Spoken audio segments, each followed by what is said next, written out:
नमस्ते dear student, मेरा नाम राधेश्याम है और हम लोग डिस्कस कर रहे हैं torque on current loop, rectangular current loop in a magnetic field.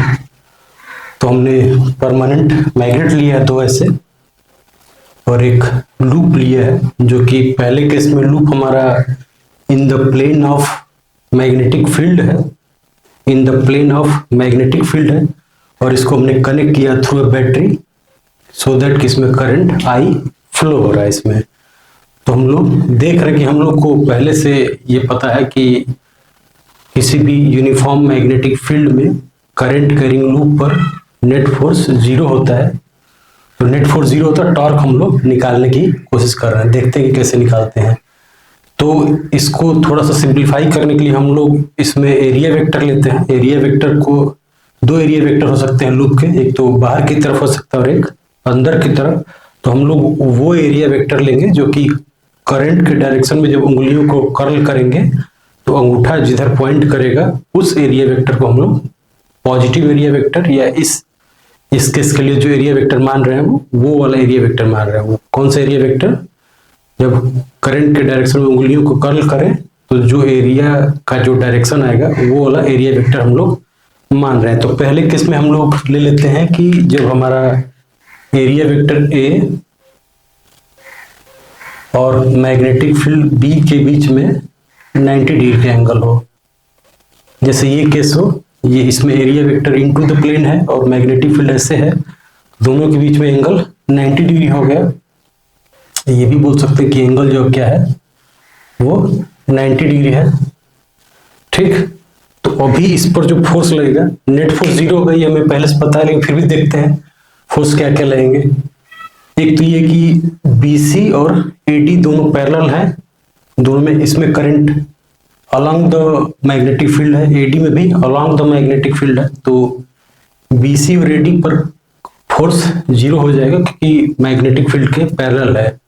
अब AB पर और CD पर, AB पर हम लोग ऐसे हाथ करेंगे और उंगलियों को कर्ल करते हैं तो अंगूठा पॉइंट करता है इनटू द प्लेन। तो इसका मतलब कि जो AB पर जो फोर्स लग रहा है वो किधर है?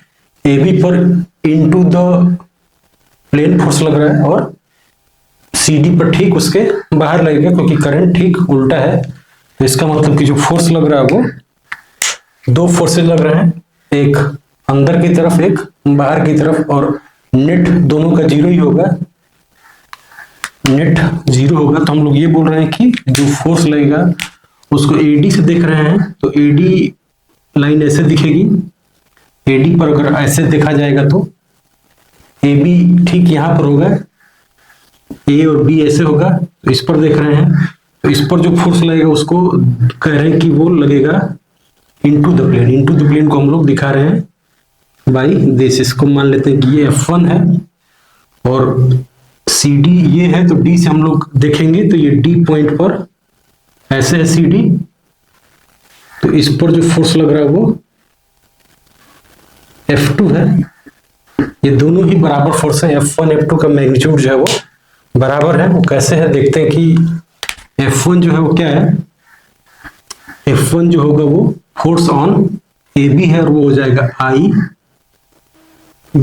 इंटू V हो जाएगा, और F2 जो है वो है IB इंटू V हो जाएगा। बस ये डायरेक्शन दोनों का एक दूसरे के उल्टा है, तो इसीलिए बोलेंगे कि मैग्नीट्यूड दोनों के बराबर है। तो ये होगा कि मैग्नीट्यूड ऑफ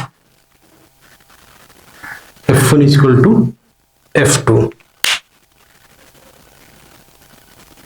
ऐसे लिख सकते हैं कि magnitude of F1 and F2 और सेम, दोनों के मैग्नीट्यूड बराबर है। नेट फोर्स फिर से वही कि net force F1 F2 cancel out हो रहा है, BC और AD पर कोई फोर्स नहीं लगा तो नेट फोर्स जीरो है। अब ये बात है कि ये जो BC AB पर और जो CD पर जो फोर्स लग रहा है वो क्या बना रहे हैं, एक टॉर्क कपल बना रहे हैं, और वो अलोंग द पॉइंट और अलोंग द एक्सिस जो है वो क्या करेंगे, मूव करेंगे। तो इसके अलोंग ऐसे मूव करेंगे, टॉर्क हमारा ऐसे लगेगा, ऐसे इस पर दोनों का। तो जो टॉर्क होगा वो क्या हो जाएगा, टॉर्क T इक्वल टू हो जाएगा F1 ये डिस्टेंस जो है वो a/2 होगा, AD के बीचों बीच इस पॉइंट से देखेंगे, O से देखेंगे तो a/2 होगा, ये भी a/2 होगा। तो टॉर्क जो हो गया वो क्या होगा, F1 a/2 plus F2 a/2। इसको सॉल्व करते हैं तो ये आ जाएगा, ये कितना आ जाएगा, I/B/V/A, या इसको फर्दर बोल सकते हैं कि ये आ गया I/A/B/B। ये इतना टॉर्क लग रहा होगा, और ये टॉर्क इसको ऐसे घुमा रहा है, ऐसे घुमा रहा है, ठीक है। नेट फोर्स 0 है, टॉर्क ऐसे लग रहा है। तो इसमें हम लोगों ने बोला कि हमारा जो मैग्नेटिक फील्ड B ऐसे है, हमने area vector into the plane लिया है, ये है, दोनों के बीच का एंगल 90 है। दूसरे केस में हम लोग ये कह रहे हैं कि हमारा रोटेशन जो है वो कुछ एंगल थीटा पर हो गया, तो B और एरिया वेक्टर A के बीच में अब जो एंगल बन रहा है वो क्या है, वो थीटा बन रहा है। तो A is at angle theta from vector B, ऐसे लिख रहे हैं। A is at angle theta between, मतलब एंगल एरिया वेक्टर A जो है at an angle theta at B है। इसको ऐसे लिख सकते हैं, इसको ऐसे लिखते हैं कि इसको ऐसे लिखें कि angle between A and B, अभी क्या है कि रोटेट, हमारा लूप ऐसे रोटेट हो गया है, रोटेट हो गया तो angle between vector A and B जो है वो क्या है, ये एंगल थीटा है, ऐसे है। तो हम लोग ये बोल रहे हैं कि हमारा जो मैग्नेटिक फील्ड है वो B ऐसे है, और जो एरिया वेक्टर है वो ऐसे है, एट एन एंगल थीटा है, ठीक। तो अभी जो फोर्स लगेगा वो क्या होगा, ऐसा कुछ बन रहा होगा सिचुएशन, ये एरिया वेक्टर हमारा A ऐसे होगा, तो AB पर और CD पर अभी भी फोर्स यही लगेगा, IB क्योंकि परपेंडिकुलर ही मैग्नेटिक फील्ड इस पर AB पर और CD पर परपेंडिकुलर रहेगा। फिर ये जो BC है, BC पर कुछ एंगल थीटा है, और मतलब कि जो करंट फ्लो हो रहा है इस लूप में वो सम एट एंगल सम थीटा होगा। तो जो फोर्स लगेगा वो ऊपर की तरफ लगेगा, BC पर जो फोर्स लगेगा ऊपर की तरफ लगेगा, ठीक उतना ही फोर्स लगेगा डाउनवर्ड AD पर। वो दोनों फोर्स अलोंग द एक्सिस है, वो कैंसिल आउट हो जाएंगे, वो passing through centre of mass है, तो वो दोनों कैंसिल आउट हो जाएंगे। तो अभी भी BC पर और AD पर जो नेट फोर्स है 0 है, और AB पर और CD पर भी नेट फोर्स 0 है, लेकिन उनका कपल कुछ फोर्स कपल बन रहा है, और वो उसको देखते हैं कि ऐसे दिखा सकते हैं। दूसरा केस है कि हमारा ऐसे हो गया,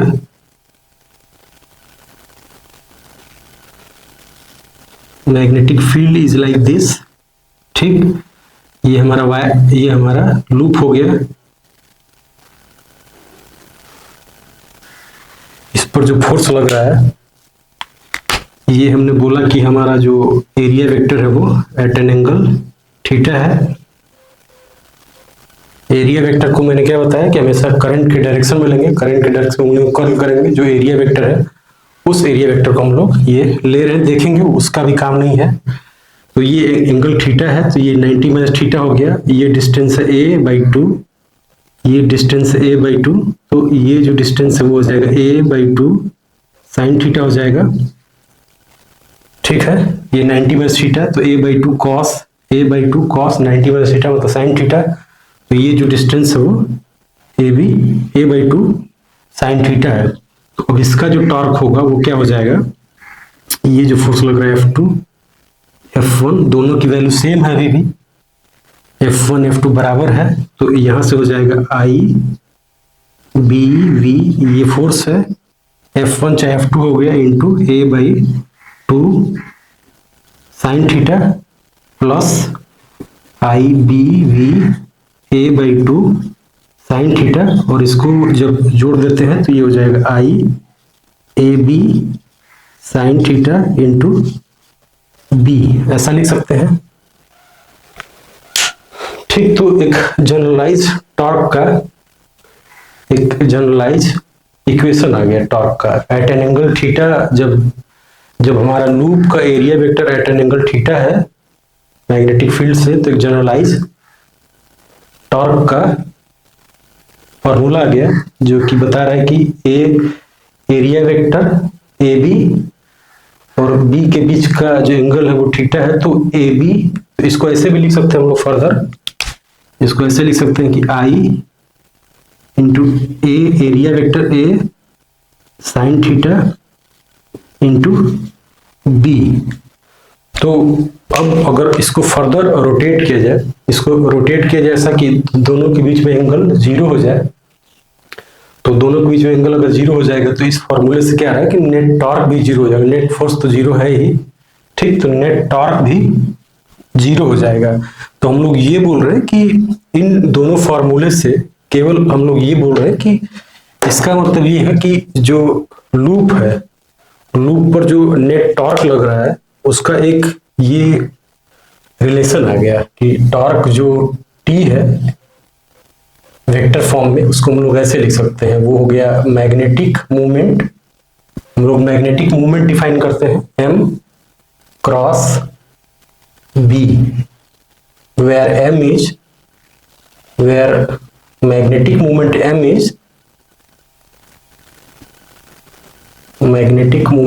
m is I into area vector. तो एरिया वेक्टर जो हम लोग ले रहे थे अभी भी वही है, लेकिन मैग्नेटिक मूवमेंट जो होता है वो कैसे डिफाइन कर रहे हैं, I इंटू ए बी।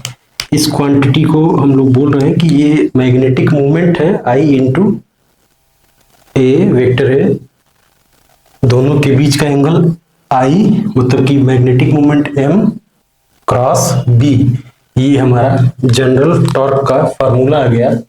तो जब भी कोई लूप, करंट कैरिंग लूप अगर मैग्नेटिक फील्ड में रहेगा तो उस पर जो टॉर्क लगेगा उसका फार्मूला क्या है, magnetic movement M cross B।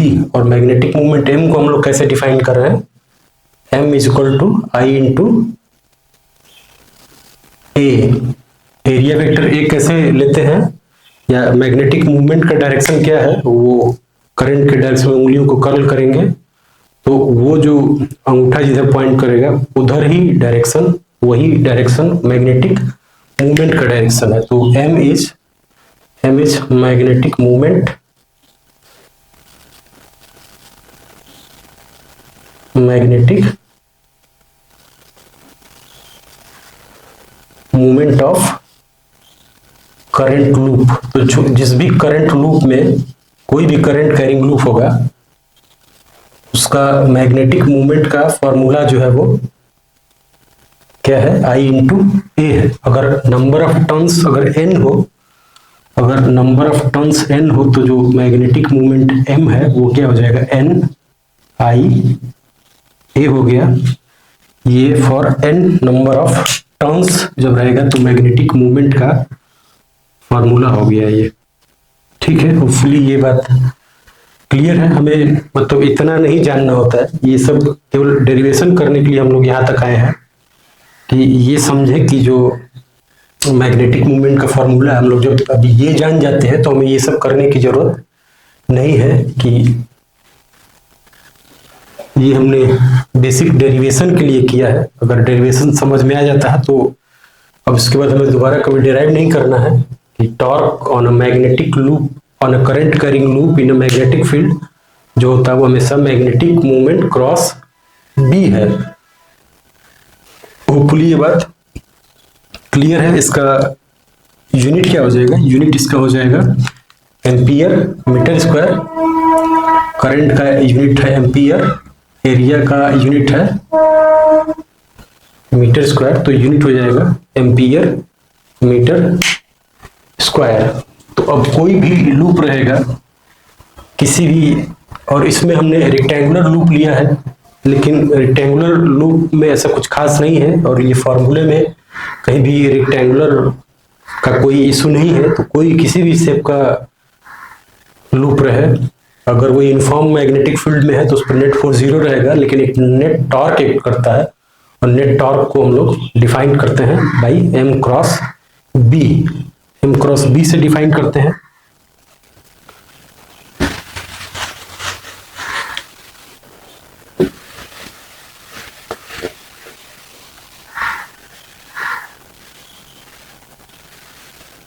ठीक, तो अब ऑब्वियस सी बात है, जो एक बात इसको कह देते हैं कि हम लोग जो यहाँ पर एरिया वेक्टर ले रहे थे, जब ये जान जाते हैं तो हम लोग, मतलब जब हमने मैग्नेटिक मूवमेंट को डिफाइन कर लिया, तो इस क्वांटिटी को हम लोग ये भी बोल सकते हैं कि ये हमारा magnetic field is, magnetic movement is perpendicular to magnetic field है। इससे बोले कि magnetic movement is at an angle theta with vector B, हम लोग ये कह रहे हैं। ठीक है, यहाँ पर आई जो दिखा रहे हैं, आई ए जो दिखा रहे हैं, ए का मतलब वेक्टर एम है, यहाँ पर भी जो ए दिखा रहे हैं उसका मतलब कि वेक्टर एम है, दोनों का डायरेक्शन सेम है। होपफुली ये बात क्लियर है। पहले ए लिया था क्योंकि हम लोग अगर फंडामेंटली ये नहीं जानते फॉर्मूला, तो हम लोग बेसिक से ये ड्राइव कर रहे हैं, तो ए लिया था। डेरिवेशन के बाद हम लोग ये बोल सकते हैं कि ए यही डायरेक्शन में एम है, तो इसलिए ये ऐसा भी लिख सकते हैं।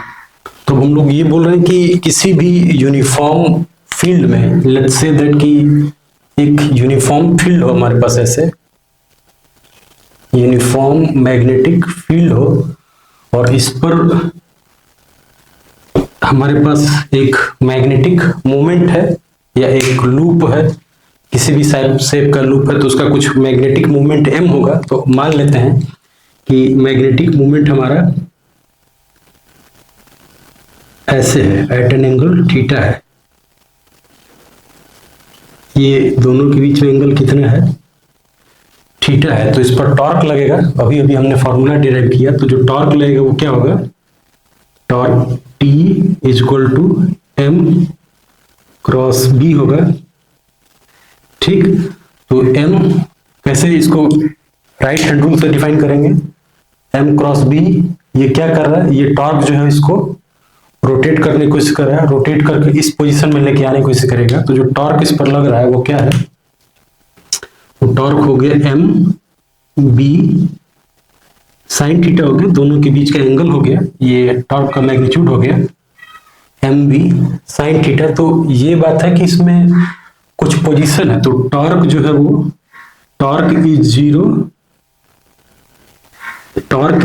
Eight when theta is 0 degree और 180 डिग्री, दोनों केस में टॉर्क हमारा 0 होगा।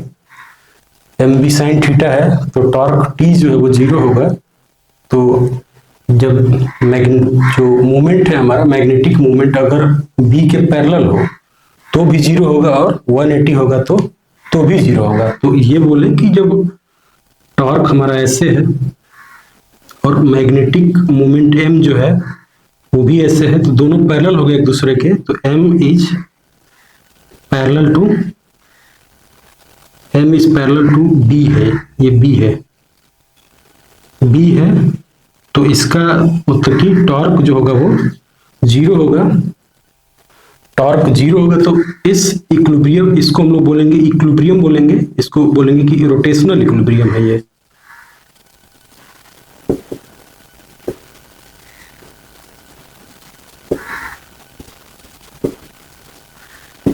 रोटेशनल इक्विलिब्रियम है 180 डिग्री पर। क्या होगा, ये पैरेलल का केस है, अगर 180 डिग्री रहेगा तो मैग्नेटिक फील्ड हमारा बी ऐसे है और जो मैग्नेटिक मूवमेंट है वो ऐसे है,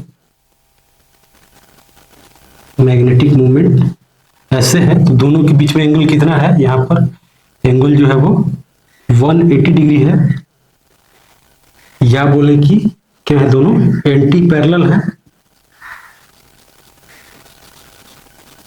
anti parallel to each other.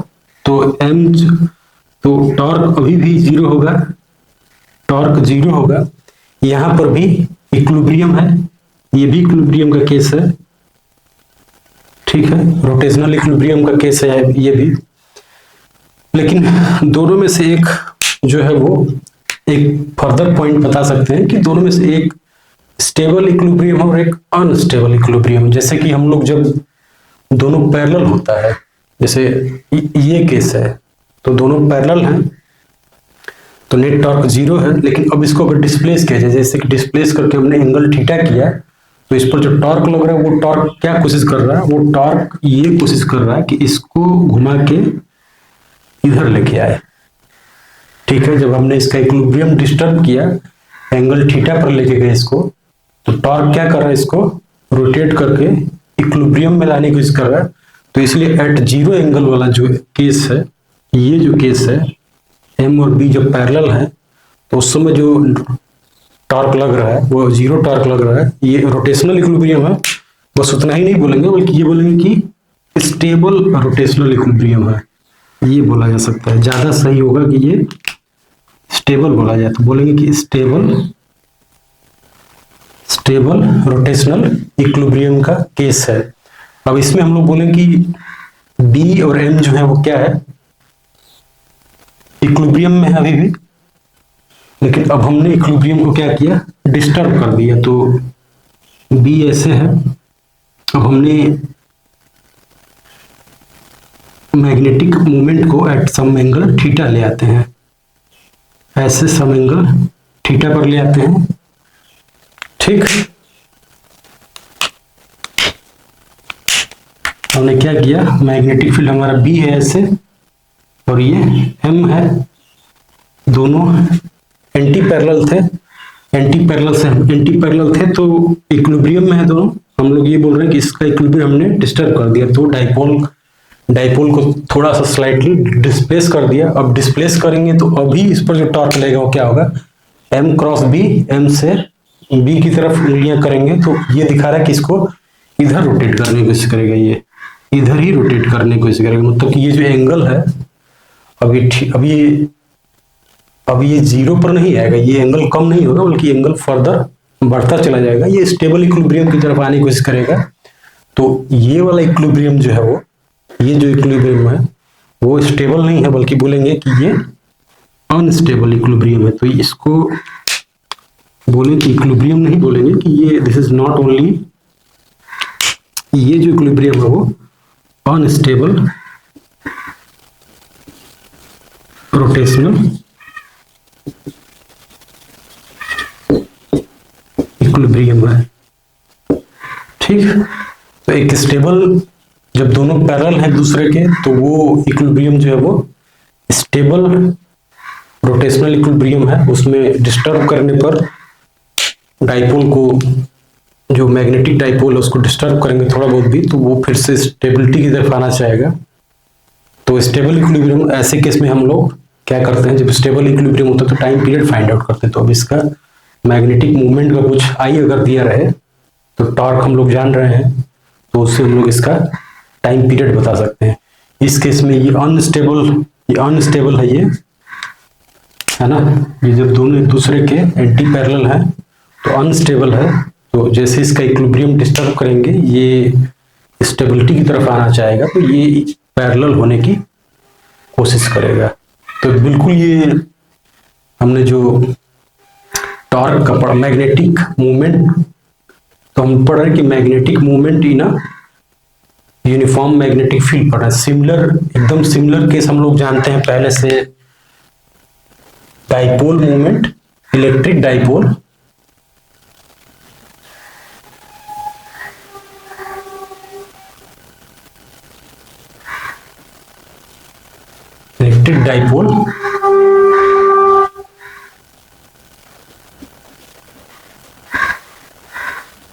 Uniform electric field.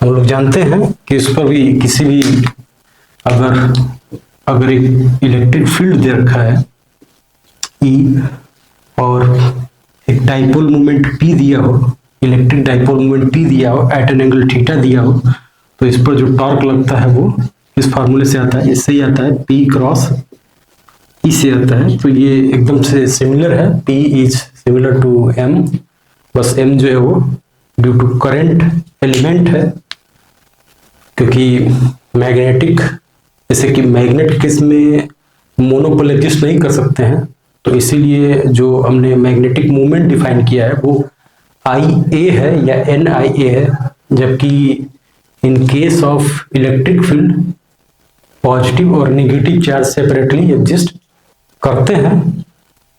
तो यही दोनों में केवल डिफरेंस है। मैग्नेटिक फील्ड जो मैग्नेटिक मूवमेंट है उसमें मोनोपोल एग्जिस्ट नहीं करते हैं, वो एक लूप की वजह से ये मैग्नेटिक मूवमेंट है, और ये सेपरेट, दो सेपरेट चार्जेस की वजह से मतलब कि डाइपोल है, पॉजिटिव और नेगेटिव।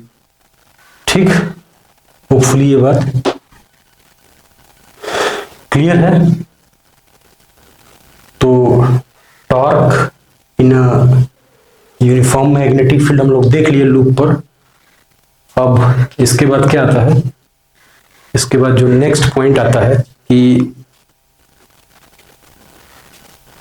एनर्जी आता है, potential energy.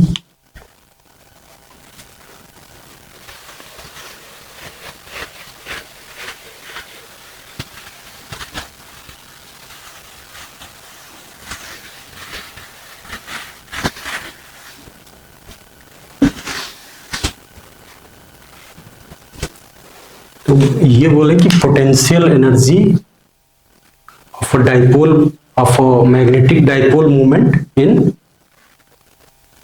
A uniform magnetic field, इस सिस्टम की बात बोलते हैं हम लोग कि पोटेंशियल एनर्जी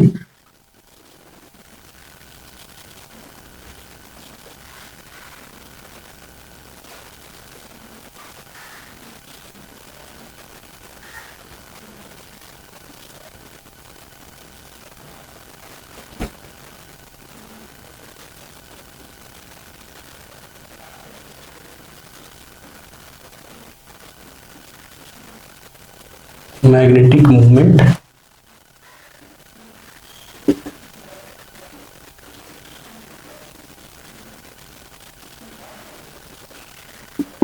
ठीक है, इसको कैसे डिफाइन करते हैं, magnetic movement in a uniform magnetic field हम लोग बता रहे हैं। तो मान लेते हैं कि हमारे पास जो एक मैग्नेटिक फील्ड बी है वो ऐसे दिया हुआ है, मैग्नेटिक फील्ड बी ऐसे दिया हुआ है, और हमारा मैग्नेटिक मूवमेंट ऐसे है एट एन एंगल थीटा, ऐसे है। तो इस पर एक टॉर्क लग रहा है m क्रॉस b, जो कि इसको ऐसे रोटेट करना चाह रहा है, इसको ऐसे रोटेट करना चाह रहा है टॉर्क। लेकिन हम लोग क्या करेंगे कि इस पर एक ठीक एक्सटर्नल टॉर्क लगा के, एक एक्सटर्नल टॉर्क लगा रहे हैं और कुछ वर्क कर दे रहे हैं। हम लोग एक वर्क कर देते हैं एक्सटर्नल टॉर्क के द्वारा, जो कि हो जाएगा M B sine theta into D theta. हम लोगों ने क्या किया, इसको रोटेट कर दिया ऐसे एंगल डी थीटा पर। ठीक, तो इसकी एनर्जी पहले क्या थी, पहले तो इतना वर्क करना पड़ेगा। इसको हम लोग ऐसे भी लिख सकते हैं कि अभी ये जो वर्क है वो कैसे जाएगा, ये जो वर्क है theta plus delta theta, potential energy बढ़ गई होगी, और पहले थीटा था इतना ही वर्क हुआ होगा। ठीक है, इतना इक्वल टू ये हो जाएगा M B sine theta into D theta, ये इसके बराबर होगा। होपफुली ये बात क्लियर है। या फिर इसको ये बोले कि हम लोग अगर फाइंड आउट करना चाहते हैं कि इसको थीटा वन डेल्टा थीटा नहीं बोले, बल्कि इसको हम लोग एंगल थीटा टू तक लेके जा रहे हैं। मानते हैं कि हमने क्या किया, एंगल थीटा टू तक लेके जा रहे हैं। पहले का जो एंगल है वो थीटा वन है, तो इससे कैलकुलेशन क्या करना पड़ेगा, हमें theta one two theta two तक कैलकुलेट करना पड़ेगा वर्क, और ये जो है वो क्या आ जाएगा, एम बी साइन थीटा जो है वो हो जाएगा minus cos theta. Minus cos theta का मतलब कि ये थीटा वन ऊपर हो जाएगा और ये थीटा टू नीचे हो जाएगा। ठीक, तो इसको हम लोग फर्दर लिख सकते हैं M B cos theta 1 minus cos theta 2, ये है u theta 2 minus u theta 1। ठीक, अब हम लोग जीरो पोटेंशियल रेफरेंस डिफाइन करते हैं। तो मान लेते हैं कि जीरो पोटेंशियल रेफरेंस को मानते हैं कि at an angle theta equal to 90 पर हम लोग मान लेते हैं कि जीरो पोटेंशियल रेफरेंस है। तो एट थीटा 2 को मान लेते हैं कि ये 90 डिग्री है और इसको हम लोग रेफरेंस पोटेंशियल मान रहे हैं।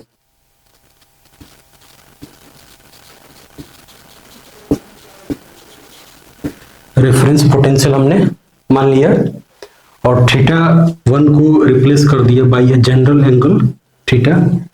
तो इसी केस को फर्दर क्या लिख सकते हैं, ये हो जाएगा 0 minus u theta equal to, ये हो जाएगा M B cos theta 1 become cos theta, और थीटा 2 की वैल्यू 90 है तो ये 0 हो गया। तो यहां से आ जा रहा है कि u थीटा क्या है minus M B cos theta हो गया, या हम लोग इसको ये भी बोल सकते हैं कि ये m dot B u theta. तो किसी भी एक जनरल एंगल पर जो पोटेंशियल एनर्जी का फॉर्मूला है वो क्या है, minus M dot B, given that जब थीटा दोनों के बीच का एंगल 90 है तब 0 है। इसमें रेफरेंस जो है वो थीटा एट 90 इज रेफरेंस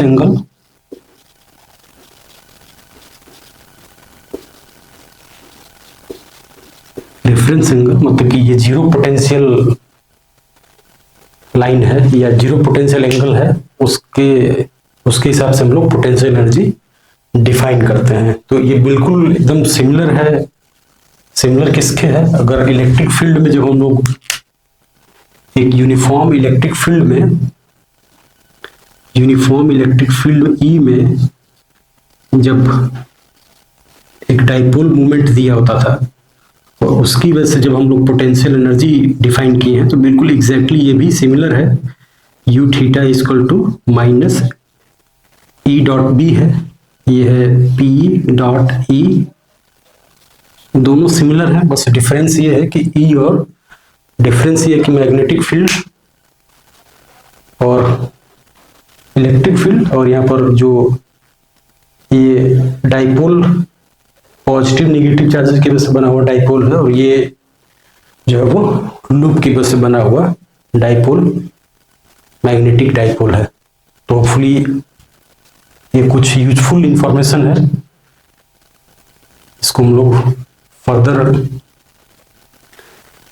आगे बढ़ाते हैं, आगे बढ़ाएंगे अभी दूसरे वीडियो में।